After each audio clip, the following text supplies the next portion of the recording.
Syederalun, Pantai Ujung Blang merupakan salah satu destinasi wisata yang banyak diminati para wisatawan. Di Pantai Ujung Blang, para wisatawan bisa mandi laut serta dapat menikmati berbagai makanan dan minuman yang disajikan para pedagang di pondok yang ada di kawasan pantai itu. Ada rujak, kelapa muda, dan menu lainnya.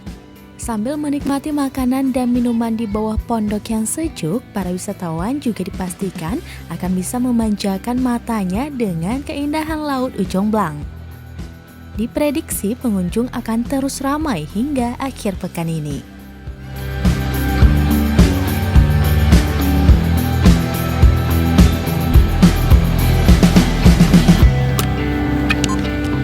Dari Loksmawe, Saiful Bahri, Serambi On TV.